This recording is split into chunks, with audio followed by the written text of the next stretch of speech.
अंतर्गत हम सीखेंगे इंसर्ट टैब के अंतर्गत टेबल्स ब्लॉक में पिवट टेबल का उपयोग करना और चार्ट्स ब्लॉक के अंतर्गत चार्ट लाना। आइए अब हम सीखते हैं कि पिवट टेबल का उपयोग कैसे किया जाता है। अब हमारे पास ये जो डेटा है इसमें अगर हम अलग अलग सबका ग्रैंड टोटल देखना चाहते हैं कि भाई हर व्यक्ति ने कितनी सेल की है, उसका ग्रैंड टोटल क्या है, या फिर डिपार्टमेंट वाइज फर्नीचर डिपार्टमेंट में टोटल कितनी सेल हुई है, गारमेंट डिपार्टमेंट में टोटल कितनी सेल हुई है, इलेक्ट्रॉनिक में कितनी सेल हुई है, या फिर टोटल जितनी सेल हुई है उसका ग्रैंड टोटल क्या है, ये सारा अगर आप इन्फॉर्मेशन चाहते हैं तो ये हमें पिवट टेबल में आसानी से मिल सकता है। पिवट टेबल का उपयोग कैसे किया जाए ये हम आपको बताते हैं। इसके लिए हमें यूज़ करना होगा इंसर्ट टैब। तो पहले आपने नेम ऑफ पर्सन पर क्लिक किया, उसके बाद हमने इंसर्ट टैब पर क्लिक किया। यहाँ पर आपको टेबल्स ब्लॉक में पिवट टेबल मिलेगी, इस पर जाकर के आप क्लिक कर दें। यहाँ पर ये आपसे पूछेगा कि आप पिवट टेबल कहाँ चाहते हैं। पिवट टेबल की जो रिपोर्ट है वो आप नई वर्कशीट पर चाहते हैं या फिर एग्जिस्टिंग वर्कशीट पर चाहते हैं। एग्जिस्टिंग वर्कशीट यानी जिस पर आप अभी काम कर रहे हैं, इस पर अगर आपको चाहिए तो कहाँ चाहिए वहाँ आपको क्लिक करना होगा। और अगर नई वर्कशीट चाहिए तो आप इसको चूज़ करके और फिर ओके कर दें। ये देखिए नई वर्कशीट हमारे सामने आ गई। अब इसमें ये पिवट टेबल है। अब यहाँ पर choose fields to add to report ये आपसे पूछेगा। अब नेम ऑफ पर्सन अगर आपको चाहिए तो आपने इसको सेलेक्ट किया तो ये सारे लोगों के नाम आ गए। अगर आपको डिपार्टमेंट चाहिए तो आपने डिपार्टमेंट पर क्लिक किया तो ये 3 अलग अलग डिपार्टमेंट से ये आ गए। अगर नेम ऑफ पर्सन और डिपार्टमेंट आपको दोनों एक साथ चाहिए तो आप वो भी कर सकते हैं। देखिए इलेक्ट्रॉनिक डिपार्टमेंट में कौन कौन है, फर्नीचर वाले में कौन कौन है, गारमेंट में कौन कौन है, ये आपको पूरी इन्फॉर्मेशन एक साथ मिल जाएगी। अब अगर आप सेल देखना चाहते हैं तो सेल्स आपने लिया तो टोटल जो सम है सेल्स का, पूरी सेल जितनी हुई है उसका यहाँ पर आपको ग्रैंड टोटल मिल गया। अगर आप डिपार्टमेंट और सेल एक साथ देखना चाहते हैं तो दोनों को चूज़ कर लीजिए, तो ये आपको मिल जाएगा कि इलेक्ट्रॉनिक डिपार्टमेंट में इतनी सेल हुई, फर्नीचर में जो है 47,000 की हुई, गारमेंट में 67,000 की हुई और ग्रैंड टोटल ये है। तीनों अगर आप एक साथ देखना चाहते हैं तो इन तीनों को सिलेक्ट कर लीजिए। तो यहाँ पर अब आपको डिपार्टमेंट की टोटल सेल भी दिख जाएगी, उस डिपार्टमेंट में कौन कौन व्यक्ति हैं और उनकी इंडिविजुअल सेल कितनी हुई है वो भी नज़र आ जाएगी। फर्नीचर डिपार्टमेंट की 47,000 सेल हुई। अब इसमें ये 3 लोगों ने काम किया, इनकी इंडिविजुअल सेल इतनी थी। इसी तरह से गारमेंट की जो पूरी सेल हुई है वो 67,000 है, उसमें जो जो व्यक्ति थे उनकी इंडिविजुअल सेल इतनी है और ग्रैंड टोटल ये है। इस तरह से पिवट टेबल में आपको सारी इन्फॉर्मेशन जो आप चाहते हैं रिपोर्ट में देना वो मिल सकती है। आइए अब हम सीखते हैं चार्ट लाना। अब जैसे इस डेटा में हमने सेल्स जो हैं वो 2 अलग अलग सालों की सेल्स यहाँ पर दी हुई हैं, 2011 और ईयर 2012 की सेल्स यहाँ पर हैं। अब इसे कंपैरिजन में आप देखना चाहते हैं चार्ट के फॉर्म में, तो उसके लिए नेम ऑफ पर्सन पर हमने क्लिक किया और इसके बाद हम गए इंसर्ट टैब में, इसको क्लिक किया। अब यहाँ पर आपको ये मिलता है चार्ट्स ब्लॉक। चार्ट्स ब्लॉक में आप देखेंगे कि अलग अलग तरह के चार्ट हैं। आप लाइन में हो सकता है, पाई चार्ट हो सकता है, बार फॉर्म में हो सकता है, ये अलग अलग स्टाइल हैं। कॉलम्स में हो सकता है। अब मान लीजिए आपको कॉलम में चार्ट चाहिए तो यहाँ पर हमने क्लिक किया। अभी यहाँ पर देखिए आपको अलग अलग तरह के कॉलम्स मिल जाएंगे, 2D कॉलम्स, सिलेंडर, कोन, ये इस प्रकार से अलग अलग कॉलम्स बने हुए हैं। इसमें से जिस भी स्टाइल का कॉलम आप चुनना चाहें वो चुन सकते हैं। मान लीजिए हमने ये 2D कॉलम चुना।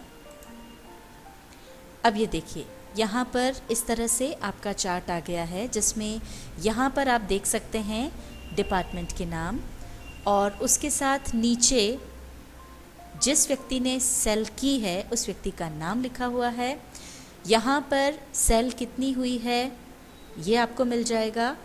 और ये जो 2 अलग अलग कलर्स आपको दिख रहे हैं, ये जो कॉलम्स आपको नज़र आ रहे हैं ब्लू और रेड, तो ये ब्लू है 2011 की सेल्स के लिए और रेड है 2012 की सेल्स के लिए।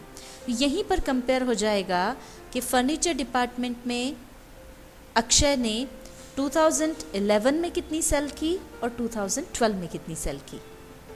अब इस चार्ट को अगर आप बड़ा करके देखना चाहते हैं तो वो भी आप कर सकते हैं।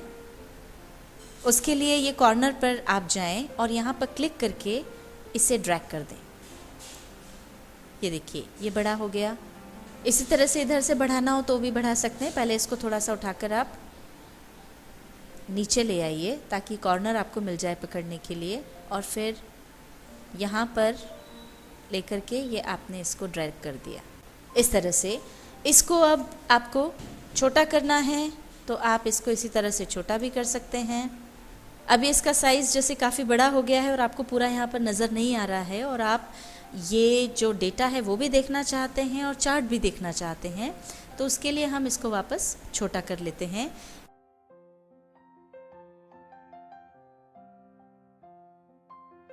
पर कभी अगर आपको बड़ा करके देखना हो, इसके लिए हमने आपको बता दिया कि आप इसे बड़ा या छोटा कैसे कर सकते हैं।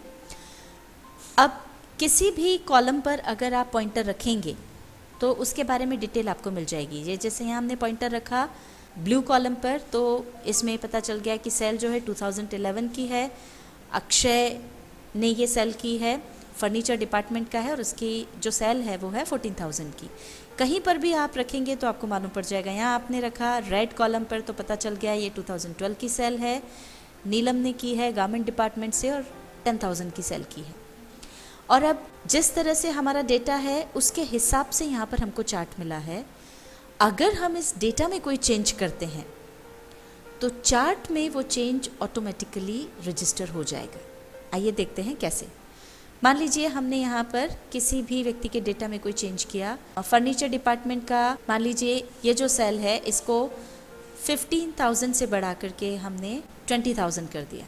अब ये देखिए जैसे ही आप एंटर प्रेस करेंगे तो ये तीसरे नंबर पे फर्नीचर डिपार्टमेंट का ये जो सेल है 2011 में अभी 15 है। अब हमने इसको 20 किया है तो वो आपको ये देखिए यहाँ से बढ़ कर के हमारा कॉलम बड़ा हो गया और उसने 20 का आंकड़ा छू लिया। कहीं पर भी कोई भी चेंज अगर हम यहाँ पर अंकों में करेंगे वो हमारे चार्ट में हमको नज़र आ जाएगा। अब अगर आप चार्ट स्टाइल बदलना चाहते हैं, ये चार्ट पर आपने क्लिक किया, जैसे ही आप क्लिक करेंगे तो आप देखेंगे यहाँ चार्ट टूल्स, ये जो ऑप्शन है वो आपके सामने आ जाता है। अब इस पर जा कर के आप क्लिक करें। क्लिक करते ही देखिए ये चार्ट स्टाइल्स आपके सामने आ जाती हैं। अब इसमें आपको और अलग अलग चार्ट स्टाइल्स देखना है या कलर देखना है तो आप ये डाउनवर्ड एरो पर मोर पर क्लिक करें। ये आपके सामने अलग अलग स्टाइल में आ गए हैं कि किस तरह से आप उसकी स्टाइल को चेंज कर सकते हैं। मान लीजिए आप ये स्टाइल चाहते हैं, इस पर आप क्लिक कर दें और ये देखिए आपका जो पूरा चार्ट था वो बदल कर, उसका कलर बदल कर, उसका स्टाइल बदल कर इस तरह का हो गया है। अब अगर मान लीजिए आपको चार्ट की ज़रूरत नहीं है, आप इसे यहाँ से हटाना चाहते हैं तो इस पर क्लिक करके और कीबोर्ड पर डिलीट प्रेस कर दीजिए। ये चार्ट डिलीट हो गया।